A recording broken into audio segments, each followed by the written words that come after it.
Hello and welcome to Affinity Talks Gospel, a podcast talking to various members of Affinity about how they're seeking to live the gospel and to spread the gospel and to serve the church in various areas of church life and public life, public policy, mission abroad, all the different things that our various agencies are doing. And today it's my pleasure to welcome Stephen Fouch, who is working for Christian Medical Fellowship. What is your job for them, Stephen? I go with the wonderful title of Head of Communications, which covers a multitude of sins. All right. So you should be a really good communicator then. I do my best. So tell me about the Christian Medical Fellowship. What do they do? So Christian Medical Fellowship's a network for about 5,000 members.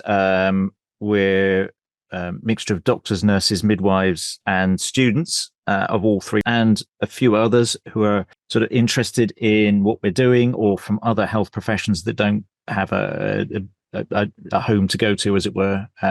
So we're a mixture of those people together, and our primary aim is to unite and equip those health professionals to live and speak for Jesus Christ. That's what we're here to do. We've been around for 75 years, so we've been on the block for a little while, and that's what we do. We do everything from conferences and seminars, books, websites, magazines and journals, local networks, local prayer groups in hospitals and other workplaces, and all sorts of stuff as well. Yeah. Do you think it's changed? Obviously, you weren't around when it started. Do you think the role has changed since it kind of kicked off?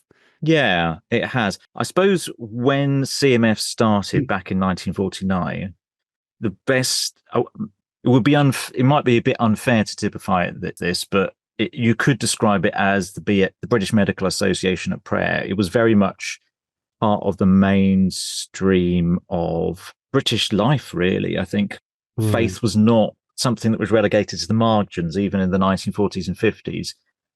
So to be Christian, to be in a senior role as a doctor, and it was just doctors in those days, not even medical students, it was very much part of the mainstream. Now, I'd say we were working much more on the margins. Christian faith it's there, but it's and just about tolerated, but it has to be kept within very, very tight boundaries to be acceptable within the professions, to be within the NHS. And I guess that's the reality we're all living with as Christians, that we've seen that shift in culture over the last 50, 60 years to a much more secular way of thinking and a much more secular culture where we're not part of the establishment. And despite the fact that we appear to be, we are actually more and more part of a marginal community. Yeah, and it's a real challenge, isn't it, to work out how to live in that way, in a way that recognizes we're not the dominant culture, but that doesn't sort of abandon that and just kind of go into the bunker and say, well, because we're a minority culture, we just need to sort of hunker down and don't be an influence for good and don't speak the gospel. So I think that's the danger, how to navigate. But that's one of the joys of reading the New Testament. I've been burrowing back into. In fact, I was just looking into yesterday in the Beatitudes, where in Matthew 5, and where Jesus says, blessed are you, you're persecuted and vilified for speaking in my name. And then you start following through all the parallel passages, and you find pretty much the whole of the New Testament is speaking into a situation where Jesus's followers are always going to be on the margins, and actually that's where the New Testament's written from. So actually we've got a template there that shows us already this is normal territory for Christians. Being part of the mainstream in the establishment is a bit of a what's the word? It was a bit of an odd situation, whereas for most Christians around the world, for most of history, it's been the other way around, and we're kind of back into the Christian mainstream, as it were. Yeah, no, definitely. It just happens, just sharing stories of yesterday, but we in our church preaching through Acts, and we happen to have got Acts 7, or is it 6? Can't remember. Anyway, it's the one where Stephen is martyred, chapter 6, I think. Yeah. And then chapter 7, basically the church persecuted and spreads out to Samaria. So basically you get the first martyr, you get the appearance of Saul, who's going to do lots of bad stuff before he becomes Paul and gets converted. You get a persecution, which means the loads and loads of Christians spread out from Jerusalem. But the consequence is lots of people hear the gospel, and there's great joy in Samaria, and so on. But it all is birthed out of persecution. It wasn't probably quite the way the apostles expected the gospel to go out, or the early church. They were scattered by partly in fear of their lives and so on. So yeah, persecution is definitely the norm. Going back to CMF, Christian Medical Fellowship, why? You said sort of what it does, but why does it exist compared to just local churches doing stuff? Like, was it even needed? Absolutely. I think first and foremost, the church is the real focus for all fellowship and all teaching and ministry. But there's a dimension that, particularly if you're in a profession, medicine, nursing, with 2 examples, but there are others, where you're up against some particular challenges day to day that are going to be outside of the scope of the teaching and the pastoral ministry of your local church. I mean, it's not fair that your average minister has to be an expert in bioethics and professional ethics and all of these other questions and be able to think critically about them as a Christian. That's something we have the luxury of being able to do. We've got the people with the time, the skills, the knowledge, the training to start doing that work and actually helping our members to do that. So it's that living out your faith in your place of work and actually thinking through those issues. And of course, when you're dealing with life and death stuff, as you do in the health professions, and when you're dealing with stuff at the extremes of human experience, not just life and death, but also, dealing with grief and bereavement, dealing with severe disability, we're dealing with mental health crises. You need to be able to how do I deal with this as a Christian? Because they throw up for you. And I think it's something that ministers will all want to support and care for their parishioners with, but there are dimensions of it that are just way outside of the lived experience of your average pastoral person in your average church. And that's just something that we can bring an extra dimension to help support that day-to-day pastoral ministry and teaching ministry. Yeah, that's really helpful. What do you think are the ethical challenges that are sort of not unique, but particular to medical professionals? We're going to talk about the personal challenges in a minute, but kind of the ethical ones where expertise is helpful. Well, yeah, I think the range of them has extended massively. The classical ones that most people will think of would be abortion and euthanasia. These are the ones that crop up quite regularly in discussions, and people would assume that to be the top headline ones. And they're certainly ones that we grapple with and have grappled with for many, many years. But medical technology galloping away and doing things that we didn't even think of a generation ago, even 5-10 years ago. We are now at the bleeding edge of some technologies that are way outside of anybody's experience. A very simple ethical dilemma that's cropped up quite a bit for quite a lot of members. There are now a variety of our supported respiration technologies for people who have had severe injuries that are designed to take the place of the heart and lungs on a short-term basis whilst the body recovers from a serious injury. But the problem is sometimes with severe brain damage, the normal functions are just not going to come back. But then you've got someone being sustained on an artificial life support system that's not really designed to do long-term artificial life support. You turn it off and end that person's life. Is that person really dead already and all you're doing is artificially extending their life? Those are real questions. And the more sort of cutting edge technology, and that's not cutting edge technology, and that's been around for a while. but that raises regular questions. Mm. Then you go on to something like the CRISPR-Cas9 technology that can edit genes. Yes. Now, that's life-saving. My wife has a cousin who has cystic fibrosis. Yes. And she wasn't expected to live past her 20s, or she made it into her early 40s, but she had like 16% function. She could barely do anything. There's a new gene technology that replaces the faulty gene. Mm-hmm. It's just an infusion that comes in and actually replaces that faulty gene in the cells in her lungs. Mm. She now has 100% lung function back and is living her life, the life that she never expected she would have. Yeah. It's transformative. Now that's fantastic, but that technology could also be used not just to save life and restore quality of life to people who've had it taken away, but what about if we then use it to enhance intelligence or athletic ability? Or, when does the line between treatment and care and enhancement get crossed? And when do we start saying, hang on, is that really what this technology should be used for? Now, those are wider ethical questions, but they're ones that as Christians, we're going to ask, well, what are we designed to be as human beings? And how do we deal with the question about disability and chronic illness that are inherited or that are acquired through the environment that we live in? And treatments that can stop that and treat that, that's fantastic, but then perhaps can enhance us and make us more, is that right? Is that wrong? Is that good? Is that bad? Is it neutral? And we've got to grapple with those sorts of questions. And those technologies are appearing more and more rapidly.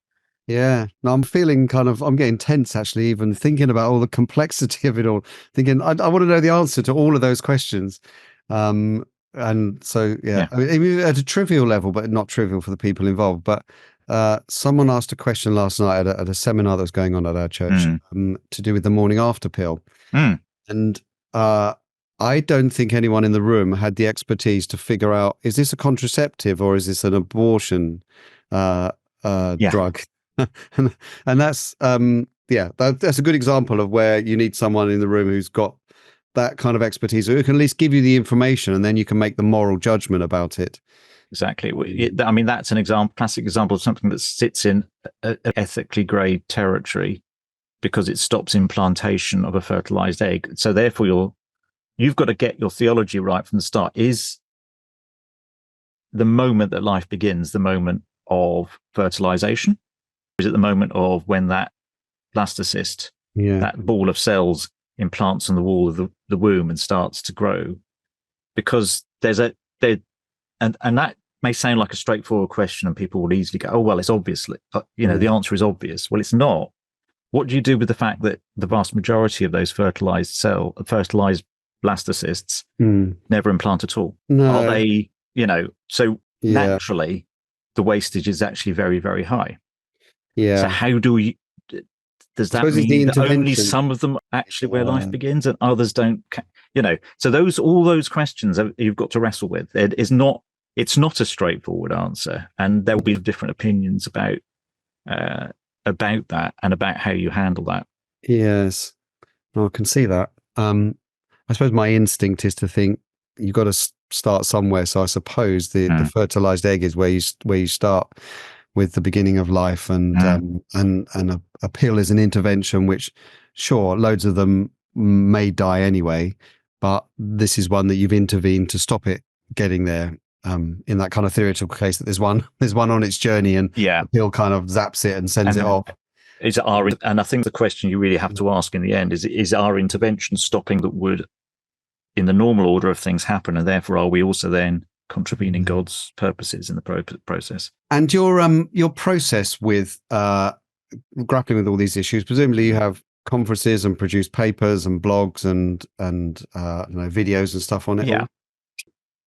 We have a group that's been going pretty much for 75 years called the Medical Study Group, which is a mixture of doctors, ethicists, bioethicists, some of whom are doctors, some of whom are not, theologians, some church pastors, some of whom also happen to be two or three of the other types of thing as well.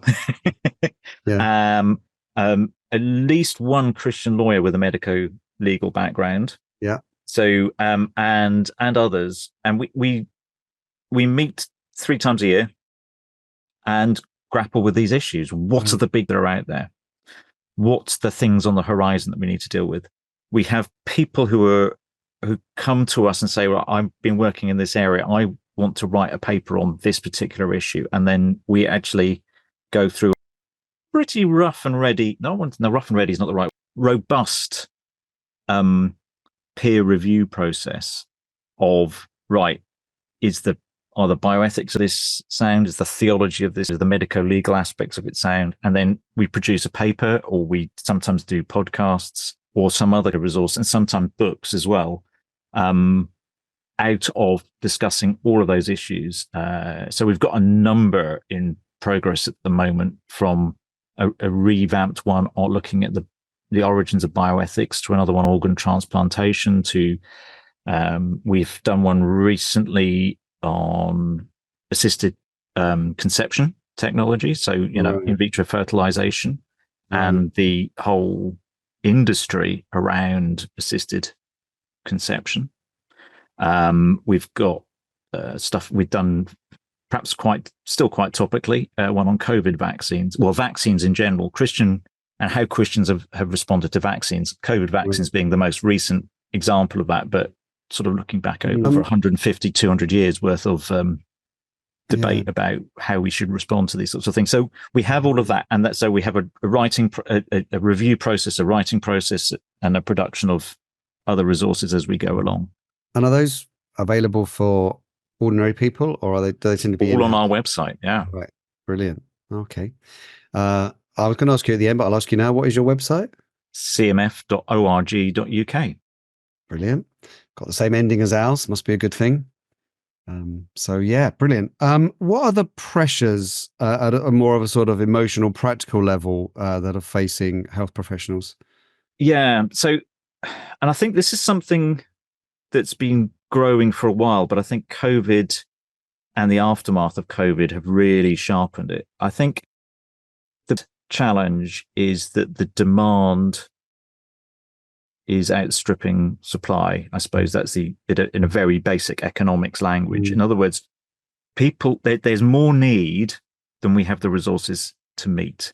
And by resources, I don't just mean money or hospital beds, although those are definitely in short supply, but also mean trained and experienced staff who are also increasingly in short supply.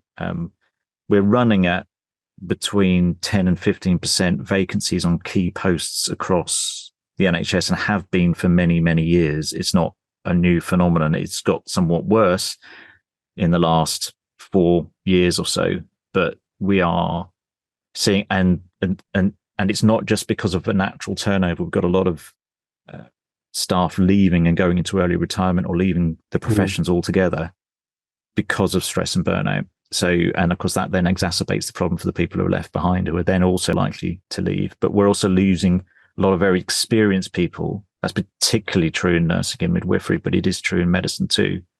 So again, the handover, those skills that are acquired by years and years and years of working with patients with the same problems, and really, really knowing what you're doing, and being able to deal with all sorts of unusual circumstances because you will have seen it before, because you have dealt with it so many, many times.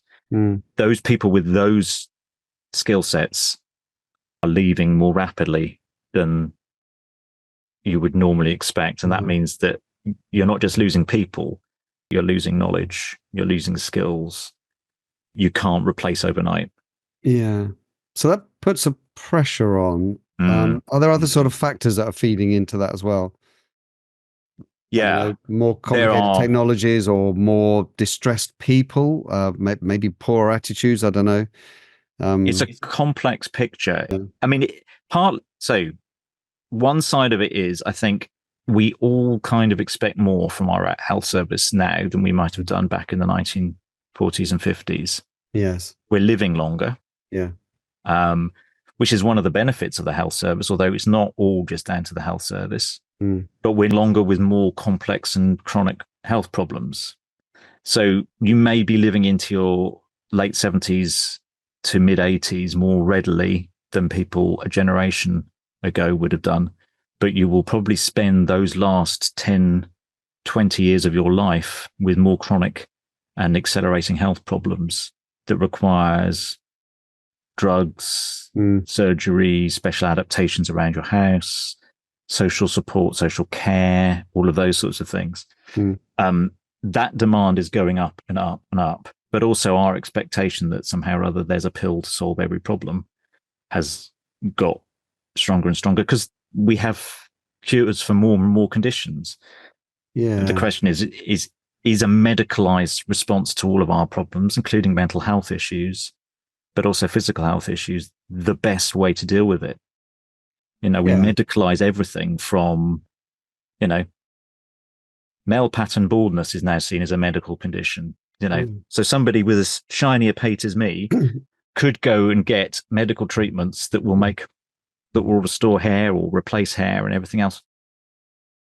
Do I need that on the NHS? We talked about assisted conception. It's a very real need for people who want to have a family, but actually it doesn't work for everybody. In fact, for the vast majority of people, it's pretty ineffective, but it's very expensive. Yeah. Is that where all of our resource should go? There are new treatments that can extend the life of people with serious health problems, certain types of cancers and everything else, but extend them by weeks or months, not years or decades. Yeah. Is that the best way of using a resource? And that's a very tricky question to answer, because if you're the person who say, but if I can have this treatment that's going to cost, but it will give me an extra 6 months and I can see my daughter's wedding. Yeah, actually, that is well worth spending for you. But for the NHS, and they say, but yes, but that could go to be treating hundreds of other people with other problems that will be less expensive and have longer term benefits. So those are all the big economic, social questions that you're struggling with all the time.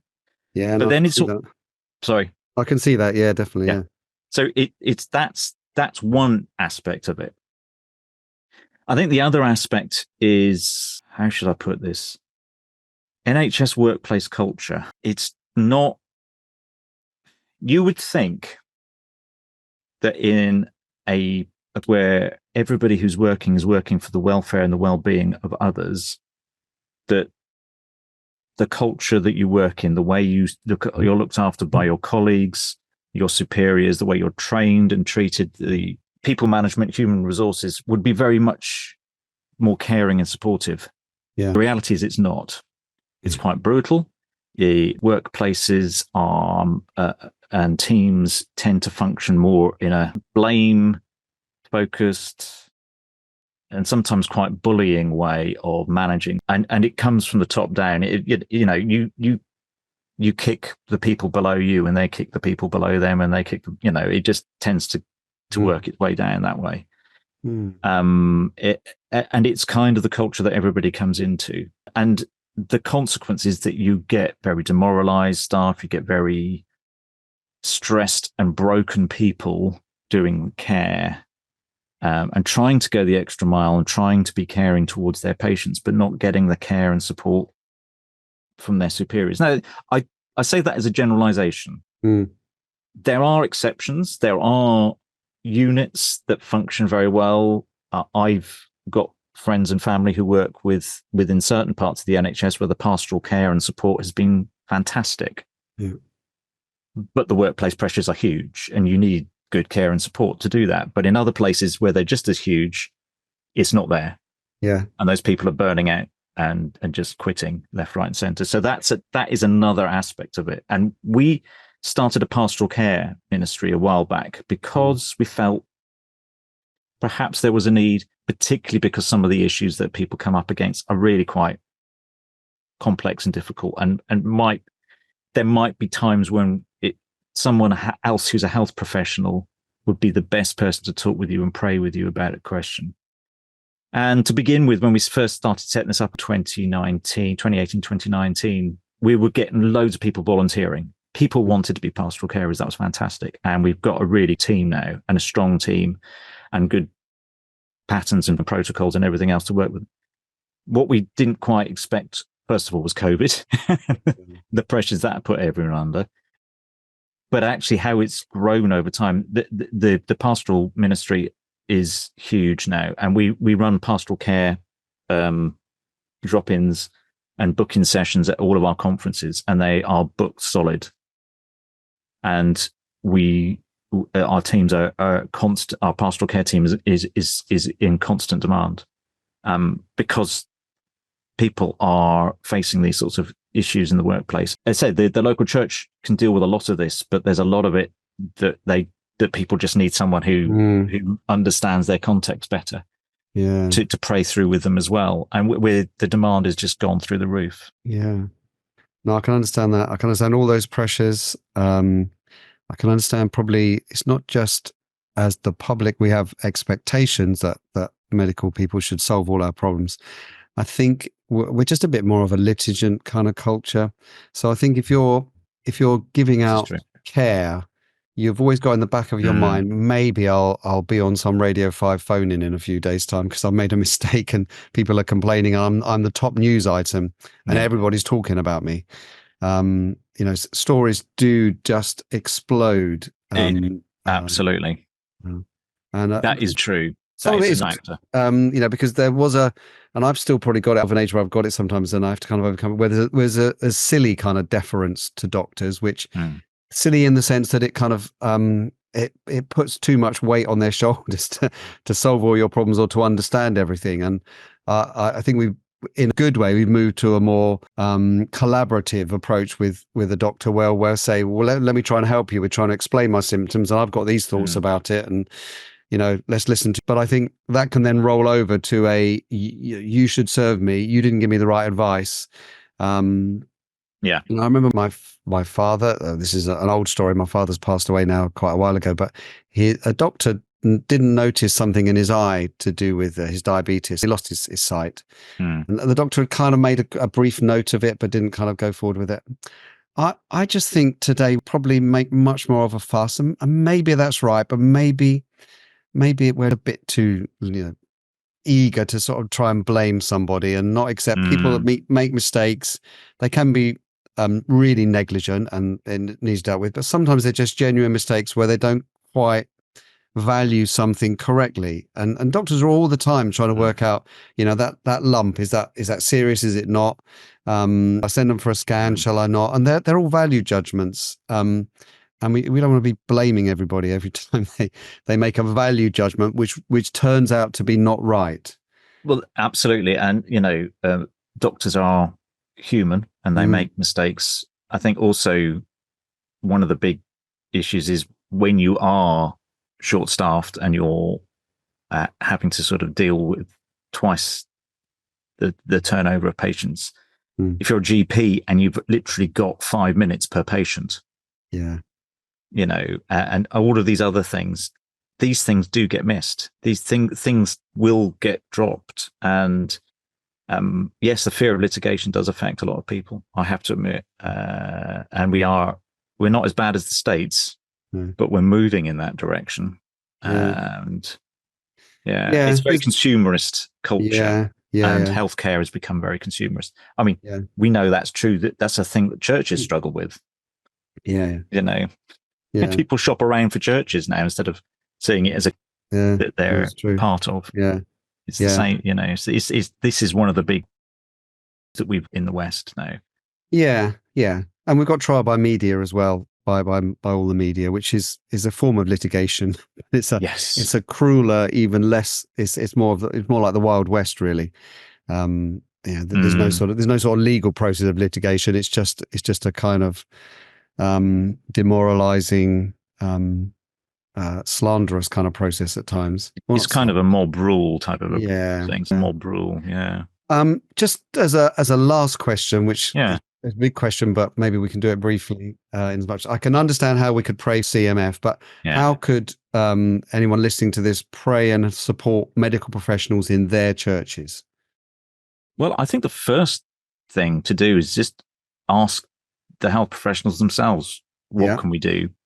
Because it'll be different for everybody. Some people will be facing one set of challenges and one group will be, and another individual will be something else. Somebody might be, actually, you know what? I love my work and it's going great. Just pray that it continues that way. And somebody else may be struggling just to keep their head above water and seriously wondering whether they should leave in the professional together and doing something else. And there'll be everything in between.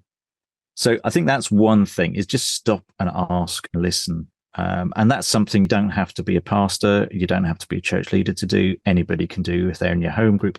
I mean, one of the biggest problems, and this particularly affects junior doctors and nurses and midwives, is shift patterns. I mean, they're not often there in church on a Sunday morning or at home group midweek. So don't be afraid to pick up the phone to people and say, hi, I know you've been working hard. I haven't seen you for a little while. Is everything all right? Anything we can pray for you? It's just remembering that just because you haven't seen them around doesn't mean that they're wavering in their faith, or they've gone off to another church or something like that. That 90% of the time it will just be because work has kept them away, and they actually need that pastoral connection. They need that sense of community and being part of a praying community more than anything. So do pick up the phone if you haven't seen someone for a little while. Keep your eyes and ears open. So that would be the first thing I'd say. I think, and I guess this is something that goes, it's not just for health professionals, it's for everybody.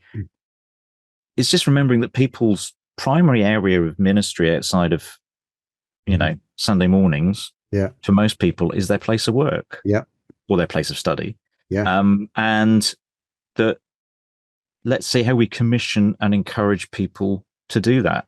I think that should be one of the great things that we can do as churches, is say, I remember my church used to have a banner over the door on the way out, not coming in, but on the way out, saying, you are now entering a mission field. You walk outside the doors of this church and into your everyday life.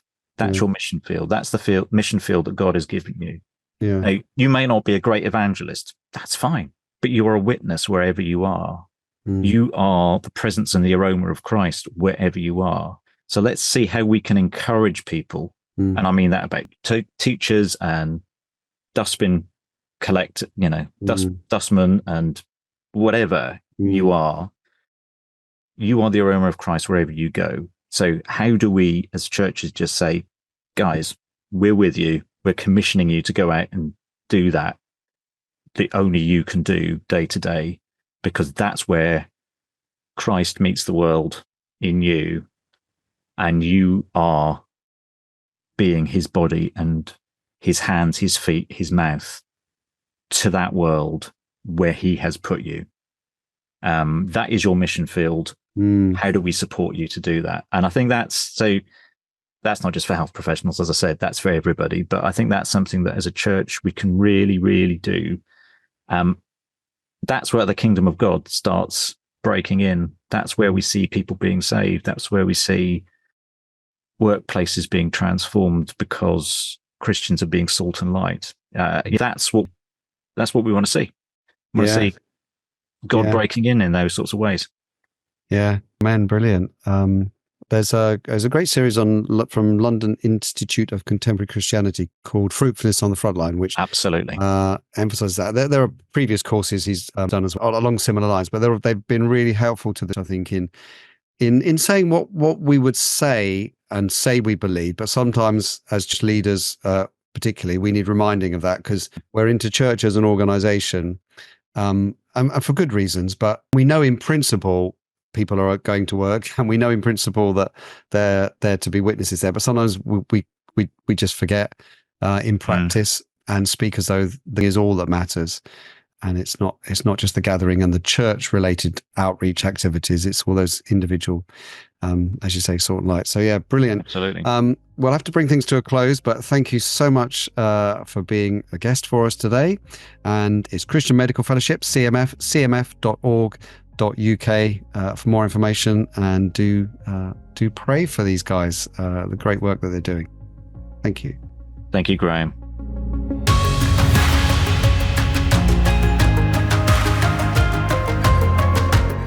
Thank you so much for listening to Affinity Talks Gospel podcast.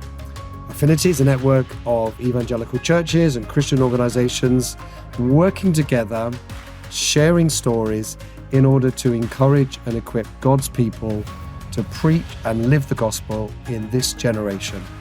If you're interested in supporting this ministry, we'd love you to join us. Just head over to affinity.org.uk/join to find out more. And we look forward to catching up with you on the next episode of Affinity Talks Gospel